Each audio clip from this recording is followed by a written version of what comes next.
Right, back tonight, you're in focus, and thank you for staying with us. The Gauteng Legislature's Standing Committee on Public Accounts held its breakaway session in Sandton today to look at the state of financial governance. The Auditor-General found that the province recorded an improvement in the 2022-2023 financial year. Gauteng Scopa chairperson Sochayile Khanyile joins us now to talk a little bit more on that. So, Tole, good to have you, and thank you very much for your time. I'm glad that you called me so tall. I'm to viewers. Let's look at this issue that is arising here. You've got the Auditor-General saying there's increased accountability. You've got the Public Service Commission, though, saying there is financial misconduct on the rise. How does it happen that you would have these two seemingly conflicting reports?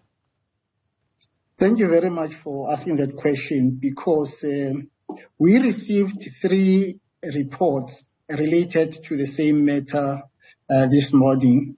One was from the Auditor-General, the other one was from the Gauteng Provincial Treasury, and the other one was from the Public Service Commissioner. What we discovered is that both the report of the Gauteng Provincial Treasury and the Auditor-General, when it comes to the matter of unauthorized expenditure in the Gauteng departments, they recorded that there hasn't been any. That is both the reports. However, the office of the Public Service Commissioner says there was 19%.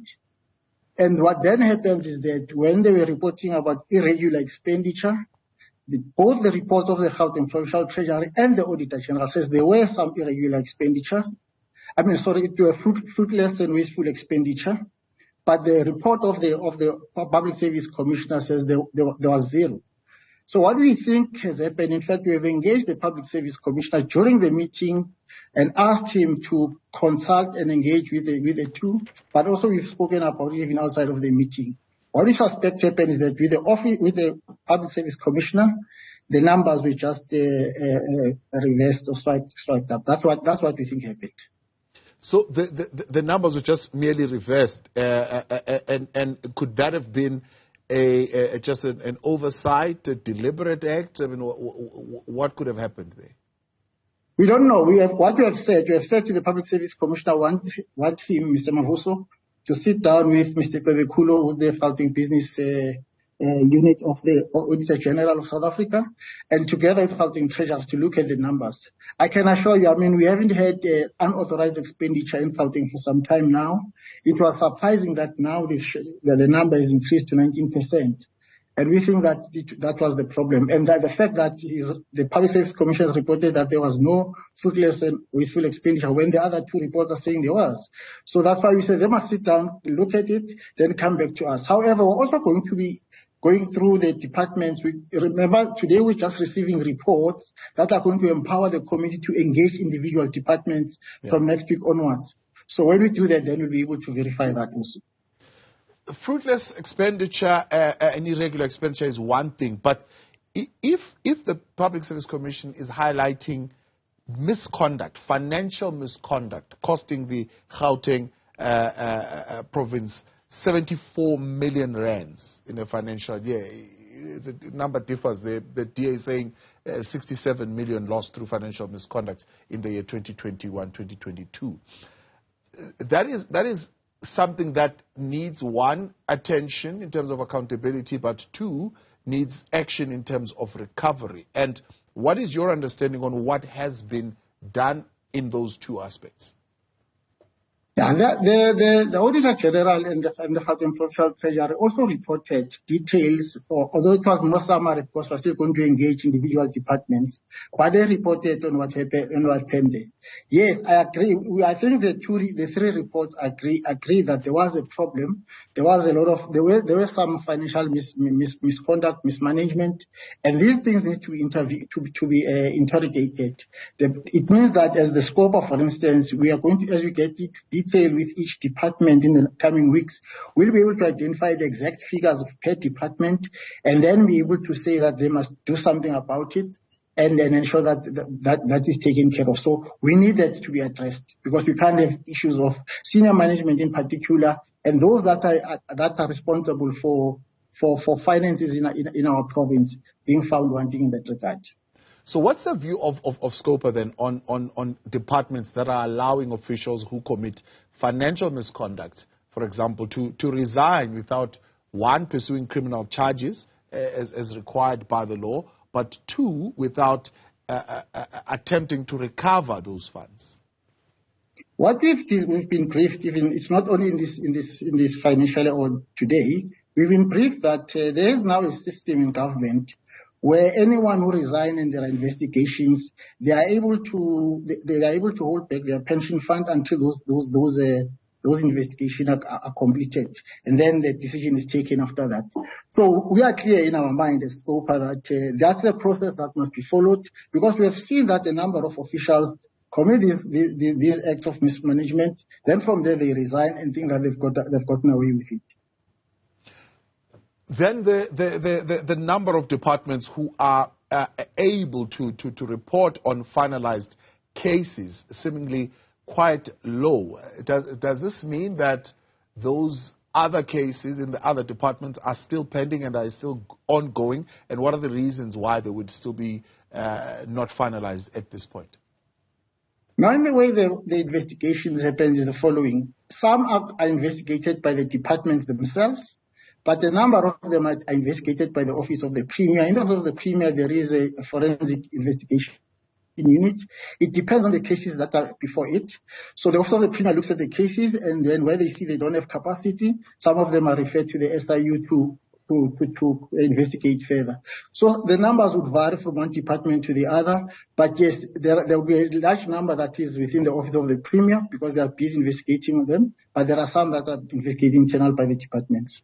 Yeah. So is there something, I mean, does this say to you as Scopa, maybe there is not enough that is in place as far as controls are concerned, control measures to stop this from happening, and this uneven handling of consequences when it comes to financial misconduct?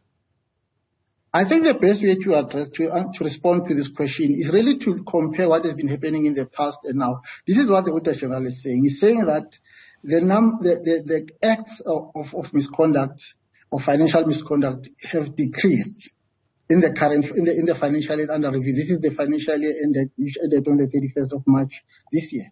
So they've decreased. If you look at even the numbers of the irregular expenditures, fruitless and wasteful expenditures, they've decreased in the current financial year.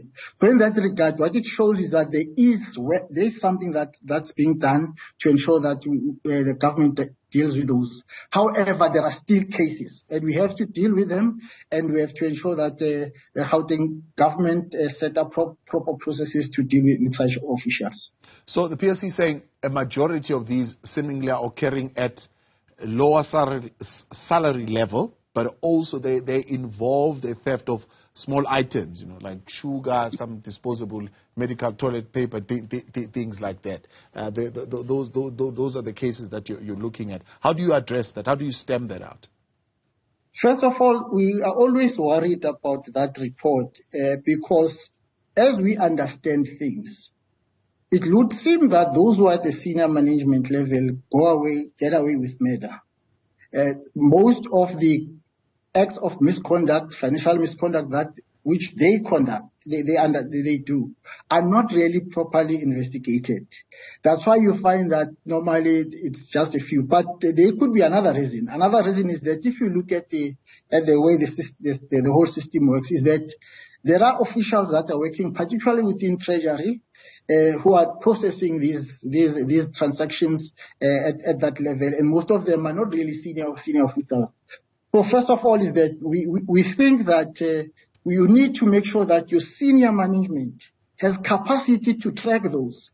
In fact, the PFMA put it upon on the CFO, which is in this case on the head of department as an accounting officer, to ensure that there are systems to prevent things like unauthorized expenditure, fruitless, wasteful, and space. So if those things are a problem on the ground, then the question is what is the senior officials doing? And that's why we need to ensure that there's proper consequence management even at that level.